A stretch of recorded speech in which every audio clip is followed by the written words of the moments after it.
नमस्कार दोस्तों, welcome back to your own channel Wealth Saga. दोस्तों आज काफ़ी सारा डेटा आया है। अगर हम लोग बात करें जीडीपी के डेटा की, कोर इंडस्ट्रीज का डेटा आया है। इसके अलावा दोस्तों आज निफ्टी 50 ने 15,500 के लेवल्स को भी तोड़ा है। सारी चीज़ों को देखेंगे। सबसे पहले शुरुआत करते हैं एफआईआई डीआई डेटा से। तो दोस्तों आज एफआईआईज ने बाइंग करी है 2412 करोड़ की, जबकि डीआईआईज ने भी बाइंग करी है 179.78 मतलब 180 करोड़ की। तो ओवरऑल एफआईआईज और डीआईआईज अभी भी बाइंग कर रहे हैं, जबकि Nifty 50 is presently trading at 15,500 at all time high levels।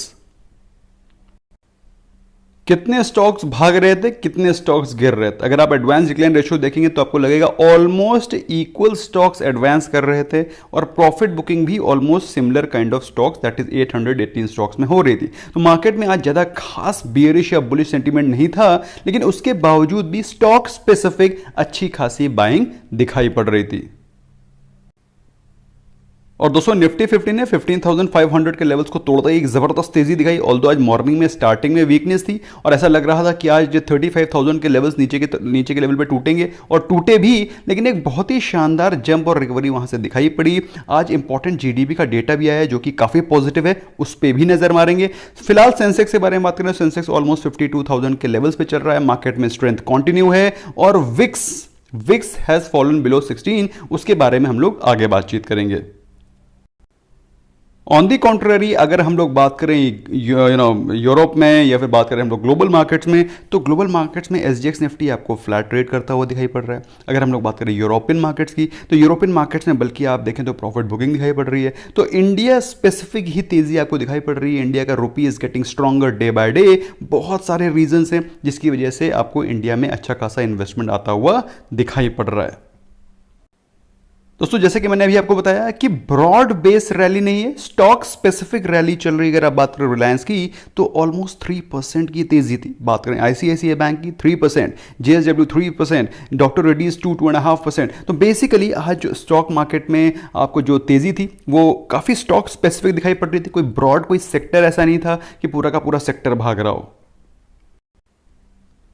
और दोस्तों time to time profit booking भी चल रही है। पिछले ट्रेडिंग सेशन में Adani port was among the top gainers, जो कि आज प्रॉफिट बुकिंग में थे, क्योंकि आप देखें जस्ट 0.85% का गिरावट है जो कि प्रॉफिट बुकिंग को दर्शाता है। यस, एमएनएम में there was some serious fault observe today.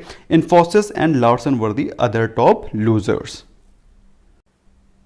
तो दोस्तों क्विकली नजर डालते हैं कोर सेक्टर डेटा पे। सबसे ऊपर आपको दिखाई पड़ रहा है कोल का डेटा जो कि अप्रैल में आया है। जो पहले तो अप्रैल की 8 कोर इंडस्ट्रीज की ग्रोथ है वो आई है 56.1%, जो कि मार्च में 11.4% थी। कोल में देखें अप्रैल में 9.5%, जो कि मार्च में माइनस 4.4 थी। क्रूड में -2.1, जो कि मार्च में -3.1 थी। नेचुरल गैस में 25% की ग्रोथ, जो कि मार्च में 12.3% थी। रिफाइनरी प्रोडक्ट्स में 30.9% की ग्रोथ, जो कि मार्च में -0.7% थी। फर्टिलाइजर 1.7% पॉजिटिव में, जो कि मार्च में नेगेटिव थी। स्टील सेक्टर 400%, जो कि मार्च में 32.7% थी। सीमेंट 548.8%, जो कि मार्च में 32.7% थी। इलेक्ट्रिसिटी में आपको जबरदस्त जंप दिखाई पड़ रहा है, जो कि मार्च में 22.5% था। तो बेसिकली जो कोर सेक्टर डेटा है वो काफी पॉजिटिव आया है। मार्केट के कुछ सेगमेंट को ये बात पता थी दोस्तों, जिसके चलते मार्केट में आपको ऑलरेडी ये चीज फैक्टर इन होती हुई दिखाई पड़ी है। हो सकता है कल के दिन आपको थोड़ी सी प्रॉफिट बुकिंग नजर आए, लेकिन these numbers are far better than what market expected. तो मेरे समझ से मार्केट में कल भी आपको पॉजिटिविटी एक्सपेक्ट करनी चाहिए। दोस्तों यही रीजन है कि अगर हम निफ्टी 50 को देखें तो Nifty 50 is trading at 15,576 level, जो कि एक बहुत ही स्ट्रॉन्ग क्लोजिंग हुई है। अगर आप बात करें आरएसआई की, तो RSI is close to just 70, which is clear cut demonstrating कि मार्केट में स्ट्रेंथ अभी भी कंटिन्यू है और अभी कोई भी साइन ऑफ वीकनेस दिखाई नहीं पड़ रहा है। स्ट्रेट अवे रॉकेट करती हुई दिखाई पड़ रही है टुवर्ड्स 16,000। लेकिन जैसा दोस्तों मुझे तो ऐसा लग रहा था कि निफ्टी 50 में थोड़ी सी प्रॉफिट बुकिंग 15,500 के लेवल्स पे आनी चाहिए, वो आज मॉर्निंग में आने की कोशिश तो हुई, लेकिन मार्केट ने कोई भी साइन ऑफ वीकनेस नहीं शो किया। तो भैया मार्केट में तेजी बनी हुई है और जिस प्रकार का डेटा आया है उस हिसाब से तेजी आगे भी कंटिन्यू रह सकती है। सिमिलर चार्ट पैटर्न आपको निफ्टी बैंक में भी दिखाई पड़ रहा है। अगर हम लोग बात करें तो निफ्टी बैंक में आपको ये बुलिश इनगल्फिंग पैटर्न दिखाई पड़ रहा है, जो कि एक बुलिश साइन बुलिश साइन होता है, बुलिश कैंडलस्टिक पैटर्न होता है, जो कि बताता है कि मार्केट में स्ट्रेंथ कंटिन्यू है। अगर हम लोग बात करें मार्केट के स्ट्रेंथ की तो RSI is almost close to 67 68। और दोस्तों जैसे कि मैंने आपको बताया था कि निफ्टी 50 ऑल टाइम हाई पर चल रहा है, लेकिन निफ्टी बैंक में अभी भी स्कोप बाकी है ऑल टाइम हाई का, जो कि है ऑलमोस्ट 38,000 के लेवल्स। तो दोस्तों मेरे हिसाब से मार्केट में पॉजिटिविटी कंटिन्यू रहेगी और निफ्टी बैंक भी इसमें अच्छा पार्टिसिपेट करेगा।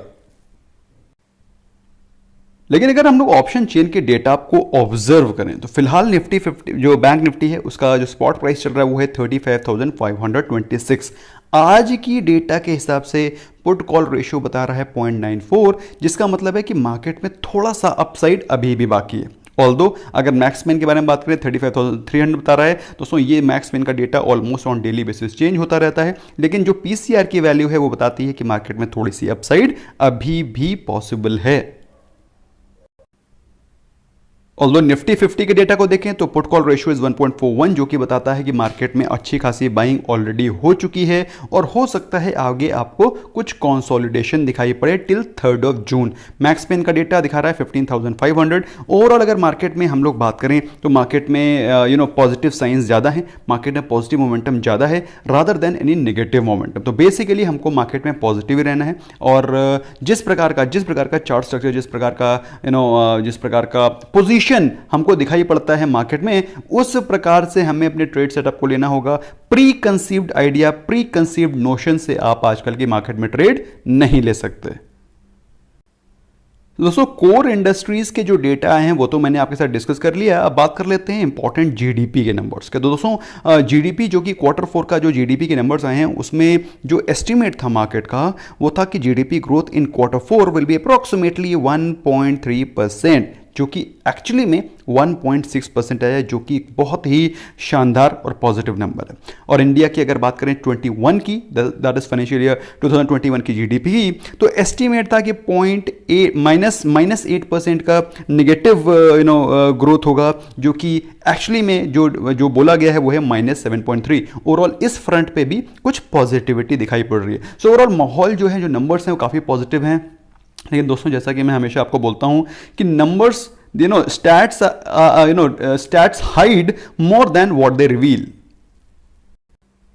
सो बेसिकली स्टैटिस्टिशियन की स्किल पे डिपेंड करता है कि वो कितने अच्छे नंबर्स प्रोड्यूस कर सकता है। एनीवे बात करें basically it's all about the base number which you take. लेकिन फिलहाल ओवरऑल अगर नंबर बात करें तो फिर पॉजिटिव ही दिखाई पड़ रहे हैं। बात करें इंडिया विक्स की तो इंडिया विक्स 16 के नीचे चला गया। दोस्तों जैसा कि आपको मालूम होना चाहिए, जब मार्केट में वॉलेटिलिटी कम होती है तो उसको और भी ज़्यादा कंड्यूसिव समझा जाता है for investment, for fresh buying. जो बड़े बड़े FIIs DIs आते हैं वो तब इन्वेस्टमेंट करना पसंद करते हैं जब वॉलेटिलिटी कम हो, ताकि एक स्टेबल ग्रोथ, एक स्टेबल माहौल बने जिसमें कि वो इन्वेस्टमेंट कर सकें। और दोस्तों अगर आपने मेरे विक्स का वीडियो नहीं देखा, you must search and watch it, it's a very very important video. Wicks की बहुत सारे इंपॉर्टेंट सीक्रेट्स होते हैं जो कि मैंने उसमें बताए हैं। इसके अलावा बात करें कुछ Q4 रिजल्ट्स की, इंगरसोल ब्रांड के Q4 के रिजल्ट्स आए हैं। नेट प्रॉफिट इज अप 38%, जो कि आया है 26 करोड़ का, जो और इन्होंने ₹3 का फाइनल डिविडेंड भी अनाउंस किया है। Dollar industries net profit is up 53%, revenue is up 30%, which is a very very positive number. इसके अलावा दोस्तों वेस्कॉन इंजीनियर्स के बारे में बात करें, पिछले साल ये कंपनी के लॉस में थी, 1 करोड़ का लॉस पोस्ट किया था, जो कि इस साल इस क्वार्टर में इन्होंने फिलहाल नेट प्रॉफिट पोस्ट किया 2.5 करोड़ का, विच इज पॉजिटिव। इसके अलावा बात करें रेवेन्यू की तो रेवेन्यू में भी 47% का जंप है। Overall company is performing pretty fine. बात करें कोलते पाटिल की, दोस्तों कोलते पाटिल का जो नेट प्रॉफिट है वो है 20.8 करोड़, जो कि पिछले साल 16.5 करोड़ के लॉस में थी। Again very positive. Revenue is also 33% up. और हम लोग बात करें मार्जिन की तो अच्छे खासे मार्जिन पे कंपनी काम कर रही है, 1.73% पिछले साल के कंपैरिजन में 13.5% के मार्जिन। आई डोंट नो कैसे मैनेज कर रहे हैं, but pretty fine. Last but not the least दोस्तों, एक डिसअपॉइंटिंग रिजल्ट थे औरोबिंदो फार्मा की तरफ से। नेट प्रॉफिट 6% डाउन है दोस्तों। इस समय जब पैंडेमिक चल रहा है, इतना सारा मेडिसिन का कंजम्पशन है, मतलब हाइट्स ऑफ इस इंडस्ट्री के लिए, सेक्टर के लिए, तो मेरे हिसाब से दोस्तों ये हाइट्स है और ऐसे समय पर अगर इस कंपनी के प्रॉफिट डाउन हो रहे हैं, रेवेन्यू 2.5% डाउन है, एबिटा भी डाउन है, तो आई एम सरप्राइज्ड कि when are they going to perform. आपको क्या लगता है दोस्तों, अगर भाई फार्मा का टाइम तो यही चल रहा है और इस समय भी अगर फार्मा परफॉर्म नहीं करेगा तो कब करेगा? आपको क्या लगता है दोस्तों, what do you feel about the performance of this company? Do let me know in the comment section. बाकी नेगेटिव न्यूज़ के बारे में बात करें दोस्तों, तो नेगेटिव न्यूज़ कोई ज़्यादा खास है नहीं, मार्केट में पॉजिटिव न्यूज़ है जिसके चलते मार्केट में मोमेंटम बना रहेगा। और दोस्तों अगर आपको मेरा वीडियो पसंद आता है, स्मैश करें लाइक बटन, अपने फ्रेंड्स के साथ भी शेयर करा करें, क्योंकि इसमें जो इंपॉर्टेंट इन्फॉर्मेशन है that is not just stock specific but overall economy को भी कवर करने की हम लोग कोशिश करते हैं। तो दोस्तों अगर आपको हमारे इनिशिएटिव पसंद आते हैं, हमारे ये काम पसंद आता है, तो please do let us know in the comment section end of course do smash the like button because that motivates us to continue giving such great content in future as well. Thank you so much. Bye bye for now.